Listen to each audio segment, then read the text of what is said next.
So this is the most important part of the entire clarinet. It would be the reed and mouthpiece when they go together. Right. So there's 4 parts to the reed and mouthpiece. So this is the actual mouthpiece. It has a flat side called the table, and that's where the reed goes on. Then you also have your ligature. Right. Ligature means binding. That's what holds the reed to the mouthpiece. Third part being the mouthpiece cap. This will protect the reed and the mouthpiece when not playing or traveling. So, which gets left off sometimes. Which is really important. People don't understand how important that is. When you're running out of class and they're late for class. Yeah. So there's 2 ways that you can get the reed ready to play. The most common way being using your mouth. And what you want to do is just apply this section of the reed directly into your mouth, but not using your teeth to bite down on it. Right. What I like to do is move it from side to side in my mouth. Okay. So I'm getting both sides of the reed. Okay. This is something you want to do for about 30 seconds or so at least. Yeah, and if they're lucky to have a sink in their band room, which some of our schools we work with, they do have a sink. That's a good way to do it. Yeah, so a way to do that, so you can use a sink, or if you have a little Dixie cup and you want to use water to get your reed wet, the way you want to do it, instead of just throwing it in, what you can do... Yeah, I gotcha. Sorry. What you can do here is set the reed directly on the side of The cup. the cup. Now, there's these little marks here. This is how they measured the reed. But a good way to tell when the reed is ready is the water will literally come to the top of the reed. You will and see you'll be able that, to see it. And you can see it now. It's getting there. It's starting to form. Okay. If you just give it a second here, you'll see it. So it's getting wet all the way through. Exactly, which is a great way to do it. And this is, for some people, the only way they do it. The reed is a living thing, or was a living thing at one point. And they are not consistent. And they're not consistent. All right, so your reed is wet, ready to go. Okay. You can wipe off the excess spit or water. The next thing you want to do is make sure that your ligature screws are loose enough so the ligature can freely move up and down. Right. A common thing is most people don't put their ligature as low as they should on the mouthpiece. So you have the flat side of the reed, which is where all the labeling is, and you have the flat side of the mouthpiece. These 2 parts go together.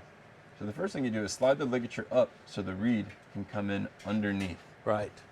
All right. At this point, So that way you're not bringing the metal part against the tip of the reed. absolutely, it's very commonly chipped that way, and once Yes. it's chipped, it does not play. Yeah. Time to get a new reed when That's you do right. it. So for this, you don't need to get the reed exact yet. What you want to do is move the ligature down.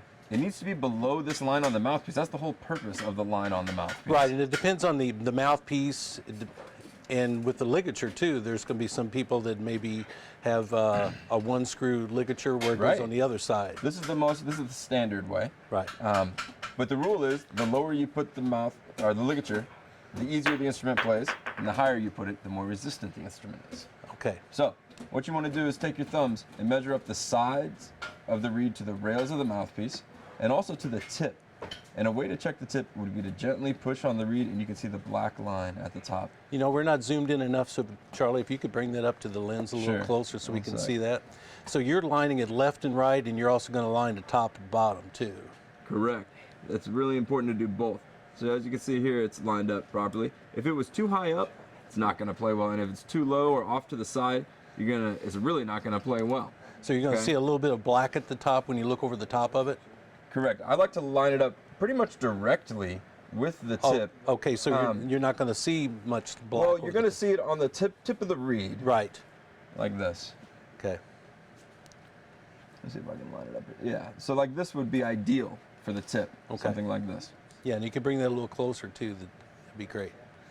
Got it. Good, thank you. Yeah. So one thing, here's the hard part. Now once you have it set, you need to hold the reed in place and slide the ligature down properly, okay? Right. And once you've done that, like this, you can tighten the screws while holding the ligature in place while you tighten them.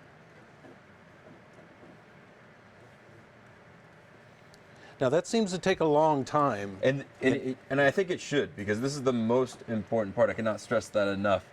So band take your directors time. band directors need to give clarinet players a time to put that on and put it on Yeah, right. and it's something that with practice it gets better. Yeah.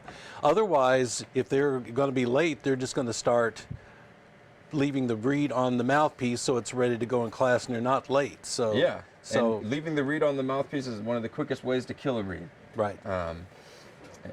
So once we have the mouthpiece ready to go, ready to play, we're going to grab our already assembled clarinet. We're going to hold it close to the barrel on the upper joint. We're once again going to twist the clarinet mouthpiece in from left to right, not pushing it straight in, and definitely not holding it on the music stand and putting it together. Right. All right, so say that we've played, we're at home, we've practiced, but we need to go eat dinner, and we're going to come back and practice some more. You don't necessarily always need to put the clarinet apart. This is the point of the mouthpiece cap.